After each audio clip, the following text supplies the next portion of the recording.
Carlotta Walls LaNier. Yes. I want to talk to you about how you entered with becoming the youngest member of the Little Rock Nine.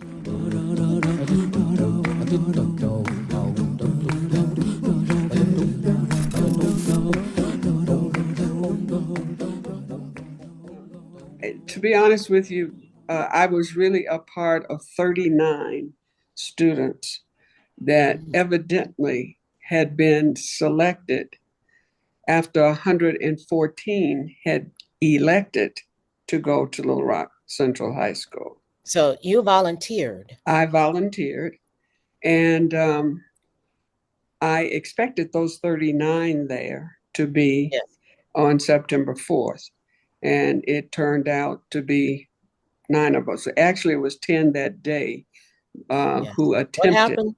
What happened to the to the rest? 10th one. I, Well, I, what happened to the or 30 other ones? 39. Yes. Well, the 30, you're right.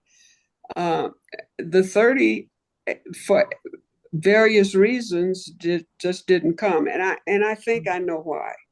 Why? Um, we met before the superintendent of schools, and we had to have our parents there. Um, and we heard the litany of things that we could and could not do. And Yes. that could not do list was extremely long, such as not participating in any extracurricular activity, such as sports or the music or drama or the newspaper or the yearbook. We could not go to football games or basketball games. Uh, Why? be this these were the rules Yes. because the superintendent and the board agreed with Brown v. Board, but they wanted to gradually, I, make this work because they did not know. I think they just didn't know what the repercussions were going to be. Right. I Had something thought, to do with safety. yeah, it was and that's what they will say. It was a safety thing, but I think also, and it still comes back to safety, that they had that outside influence on them. And I'm sure that they weighed a number of things. So to Right. hear those things, and you have There to think, were a lot of people who were not for your being in the school. not for being there, but I lived in a the capital of the state, right? Yes. And it was moderate, and the city was somewhat moderate. Now, I Mm, can't say that we were completely accepted because we weren't, because I grew up in the Jim Crow South. right. Um, And we are and talking about Arkansas. right, I always saw Little Rock as a place where Blacks might not have a true seat at the table, but they had influence through Mm, various avenues. So I didn't see a lot of violence going on during, say, the age of 10 to 14. Okay, yes. things that I remembered. Okay, Yes. um, so I, I played with white kids in the neighborhood. So and I was always happy to hear. And this is in the summertime, playing Hmm. softball, and I would hear Now, that. was your neighborhood integrated? Not necessarily integrated. It was one block of blacks, the next block over were white, and there Hmm. was a open field in between. And we Mm, played softball all summer long together. mm. Okay. So when I would hear that they were getting new books in the fall, I was always happy for them because that Mm. meant that their books was coming over to my school. In This, that thought of separate but but equal. equal. Absolutely.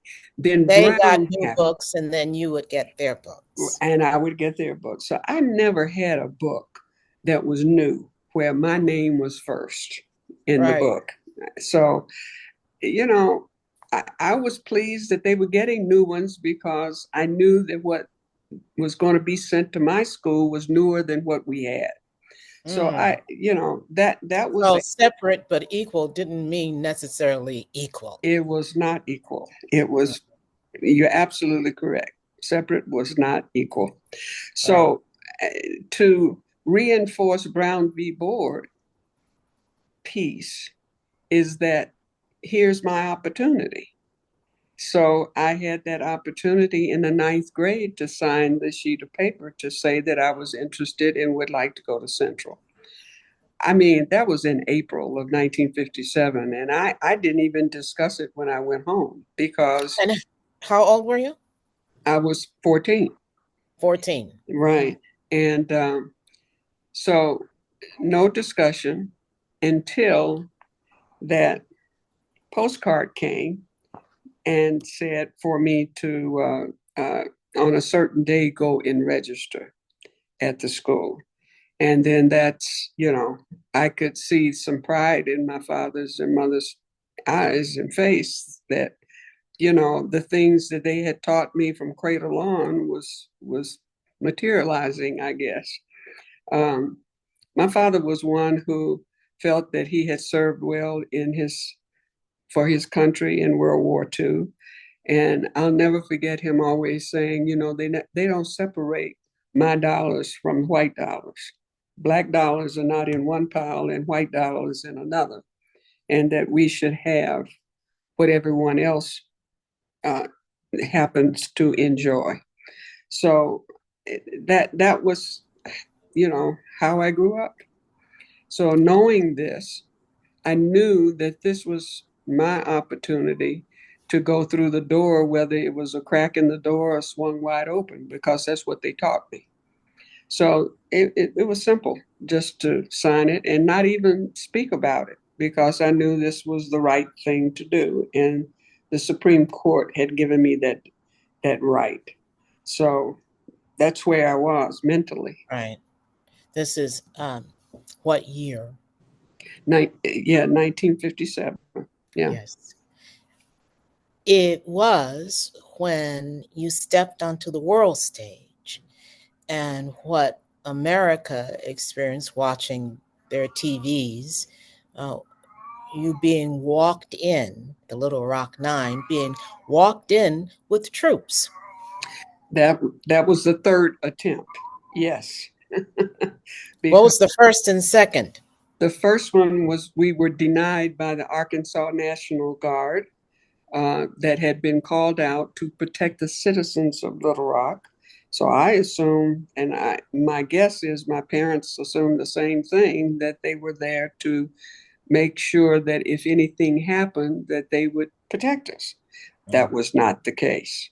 Mm. We got there, we were told by the commanding officer, or actually, he spoke to the white minister who accompanied us and said, tell and turn these kids around and send them, go back home. And then the second attempt after court, Thurgood Marshall had come to Little Rock to represent us in the federal courts. And quickly, the federal judge who had come in from Fargo, North Dakota, I think the federal judges that were there had probably gone fishing somewhere, didn't want to hear the case. But this Judge Davies didn't take him but 9 minutes to say for us to go to school, that we had a right to be there, and that the governor's orders were inconsistent with the law. So um, we attempt to go, and I think that you and the world have seen the Eyes on the Prize piece where Right. the mob, was chasing a black man, hit him in the back of the head by the name of Alex Wilson, who was a reporter out of Memphis. And that day was horrific to the point that after the third period, we were rushed out of the school and taken home. And Mm. that is when the President of the United States, that night came on television and basically called out, it signed an executive order for us to, for the 101st Airborne to come into Little Rock. So you had 1,200 troopers coming in. So we had that support on September 25th, which it was our first full day of being at Little Rock Central High School. At what point were you there without troops? You were escorted in with I, troops. I was without troops in my senior year. We had troops for the whole year of 57, 58. Mm-hmm. And then the governor, still determined to uh, not abide by the law, closed all of the schools, all 4 high schools. So for 1 year, no one had a high school to go to in Little Rock. People left the city. Um, when all this started, I think the population was 120,000 in Little Rock. By 1960, there were 90,000 people. The population showed 90,000. So that many people left and went in different directions. Um, some kids, some families moved away, some sent their children throughout the United States, others joined the military. Um, a, a large number did not go to high school at all. For me, I took correspondence courses through the University of Arkansas. That summer, I was in Chicago and went to Hearst High School and got uh, most of my credits for a junior year. And by that time, the federal courts had agreed that what the governor had done was inconsistent with the law again and opened the schools up. So I went back in my senior year At some without point. troops. Mhm. Yeah. And without cameras. And you're right, not as many cameras. I think you're right. Um, I was still in Chicago when the schools opened, so I was a week later. I needed to stay there and finish and get my grades and so forth. And once I got back to Little Rock, it was just Jefferson Thomas and I, out of the original of the Little Rock Nine that were now seniors. And At, at what point was the bombing? that was that was that year, not That same year, not yes. not 59, but 60. See, Mm-hmm. school year was 59, 60, my senior year. So the bombing was February 9th, 1960, Mm-hmm. a few months before I graduated. Right, because you were getting threats all the way through. All along, there's no question about that. Can Uh, you tell us about that experience? well, I I have to give some credit to the the president of our class, and because they were 10th graders, just as I was, and went through, all of the things that took place in 57, 58. And I think that he and his group really didn't want to see the same things happen. In other words, the violence, the reporters, and the whole 9 yards. So they did their best to curtail some of the troublemakers, but it didn't stop because of completely. We still had problems. Um, Yes. you know, Kids will do what anything that they can do. You know, Mm. and and those things did take place. I mean, I was still, had a person walking on the back of my heels, name calling. Um, Ink thrown on your clothes, having to change clothes during the day, Yes. whatever they could come up with, bumping you into the walls and knocking your books out, one thing after another. So all of that took place, but we persevered anyway. And unfortunately, February 9th was when someone planted a bomb uh, at my home near the fireplace, and that's what took place. So it took a lot of the sail out of at that point. I was tired. There's no question about it. Now, most people would have quit at that point. Well, I know, but you know, I actually most people would have quit after the 57, 58 year. But I felt like I Yes. needed that diploma for what I had gone through in 57, 58, and I needed to complete the task. So Complete the mission. in the We were mission, soldiers. yes, I really did feel like I needed that diploma because I was going there for other opportunities. I knew that my transcript, if as long as I did well in school, that I would have the opportunity to go to other universities.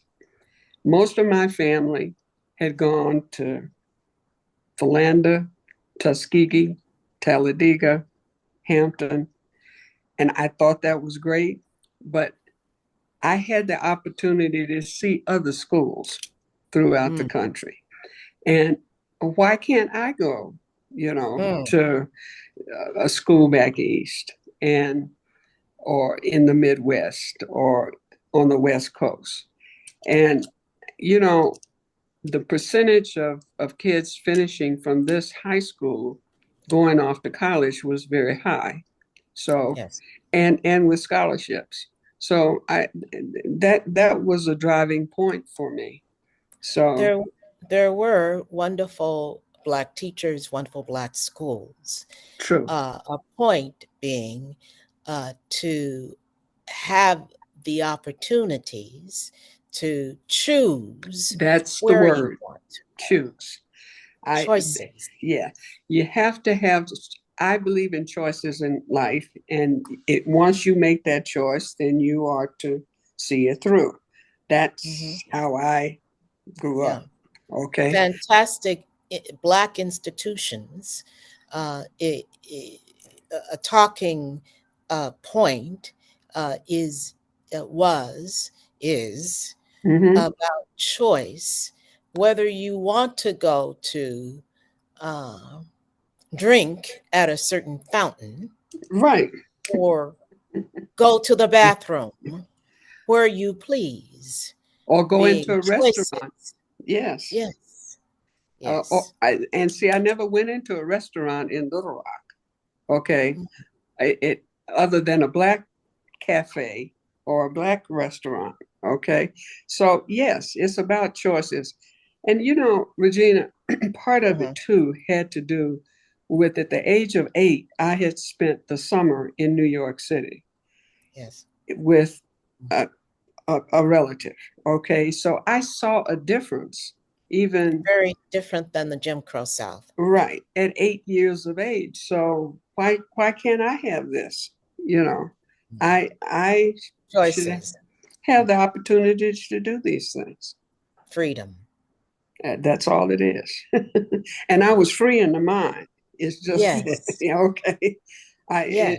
So that was how And I a very strong mind to go through all of the tests yeah, uh, and to be the first Black woman to graduate that's from. true.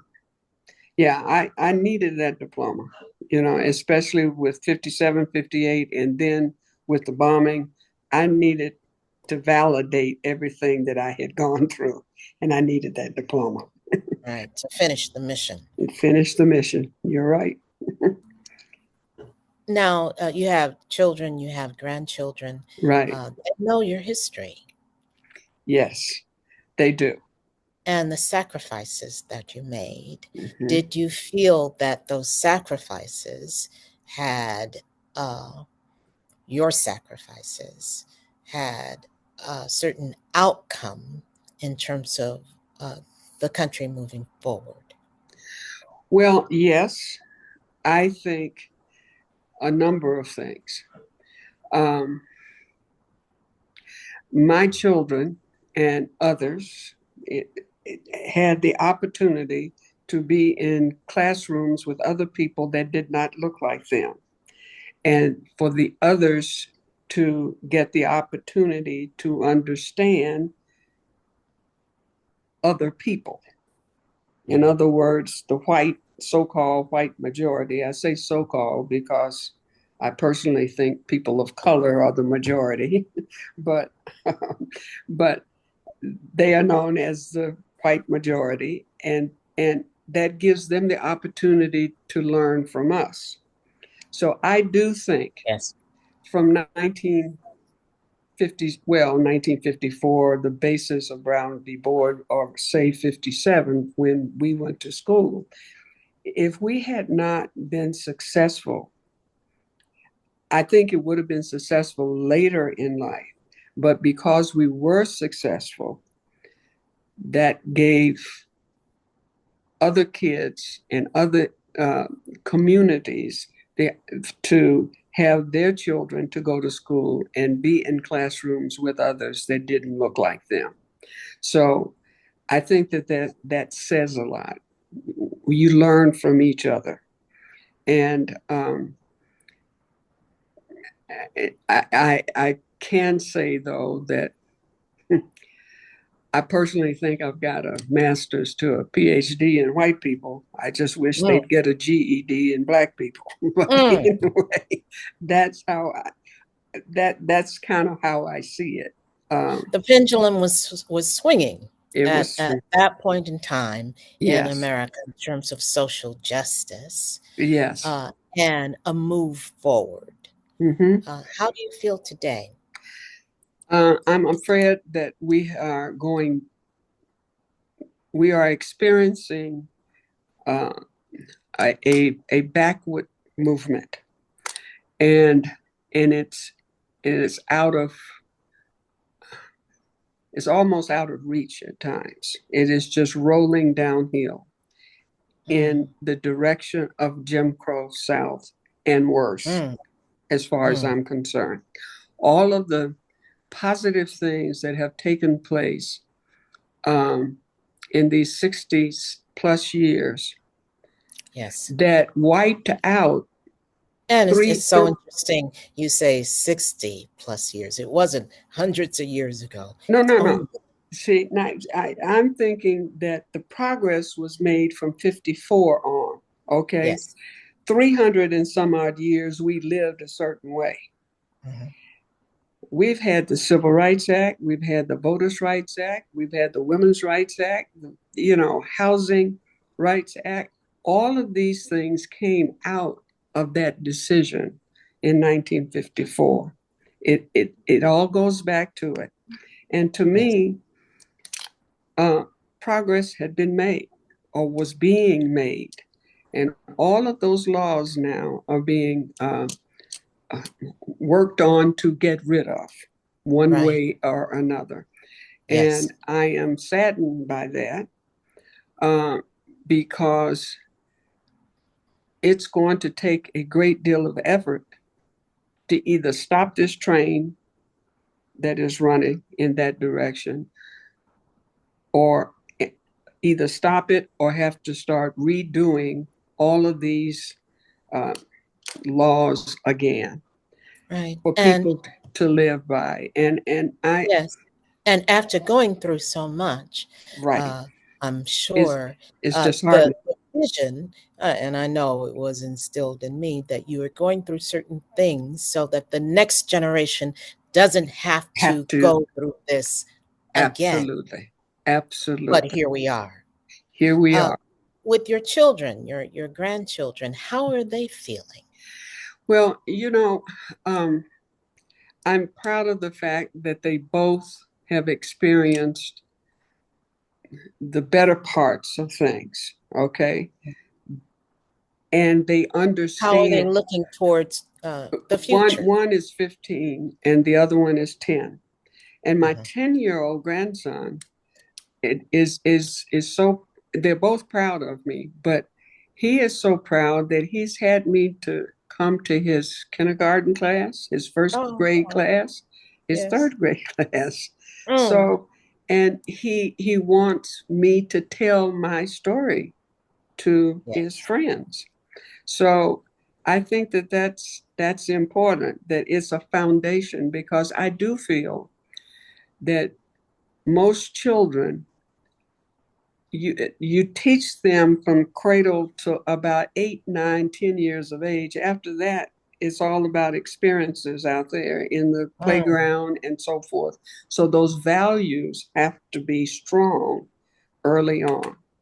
So instilled early on. yeah, so I feel good about that. I A lot of, or I won't say a lot, but some young people feel that we don't need to talk about it anymore, even.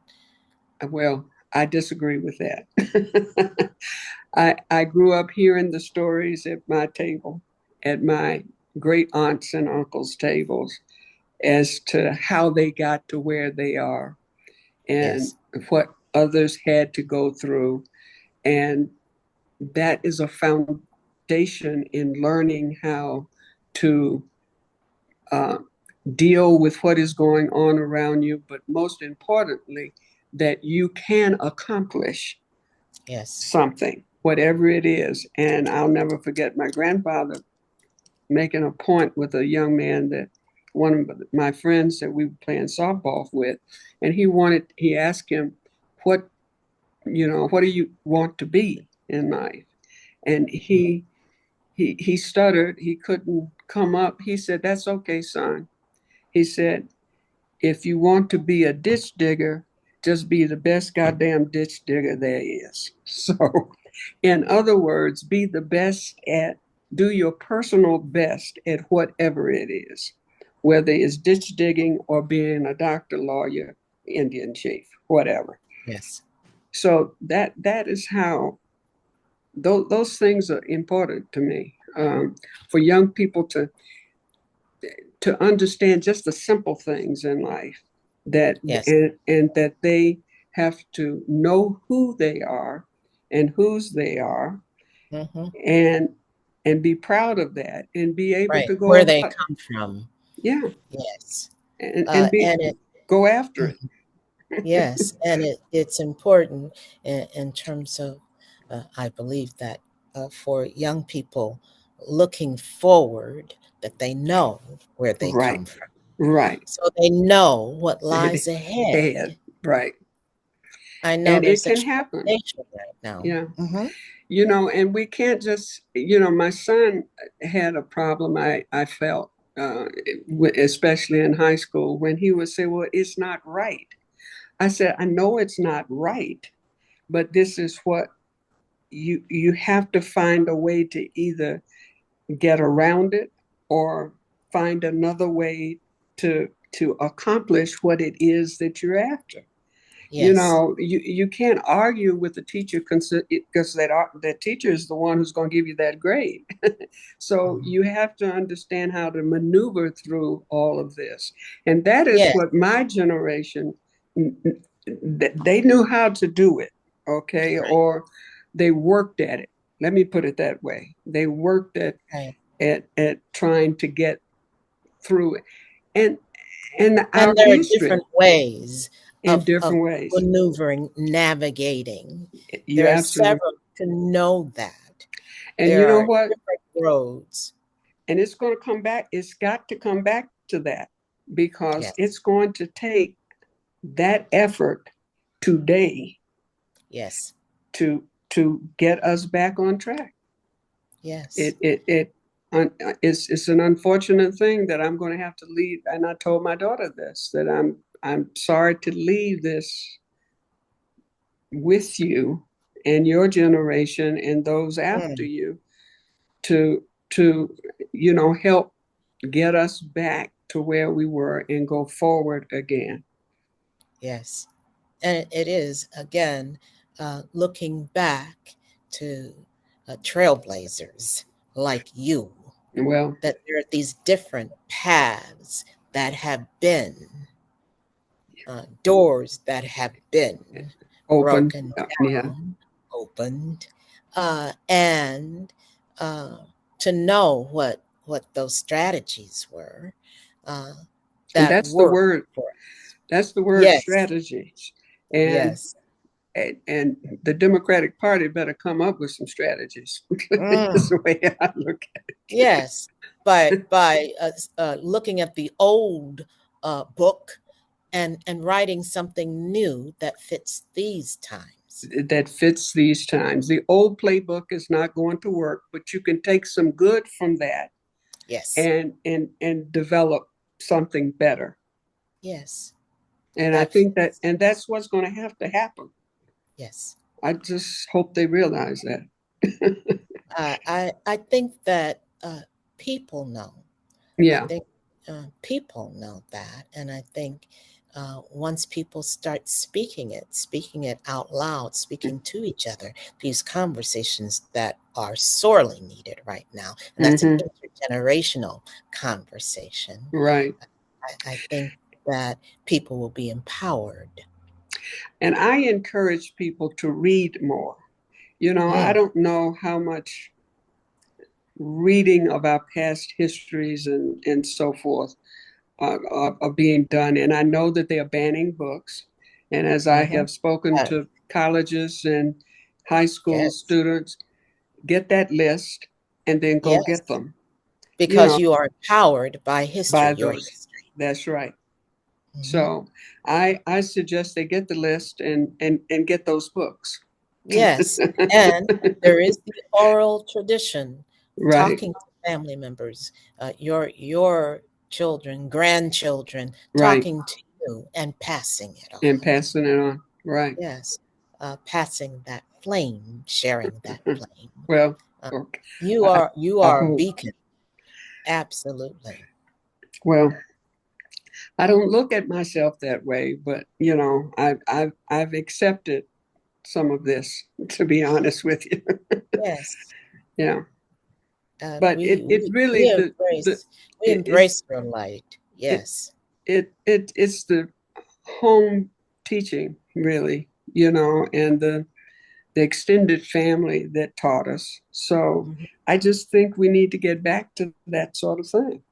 Yes, we want to know how you got through and let the next generation know how they They can. can get through. Correct. Yes, through the darkest times. Very dark. Yes, but there's always the presence of light Yeah. and knowing that and sharing that And light. sharing it. Yes. Yes. Thank you, Madame. Thank you. You're quite welcome. It's been a pleasure.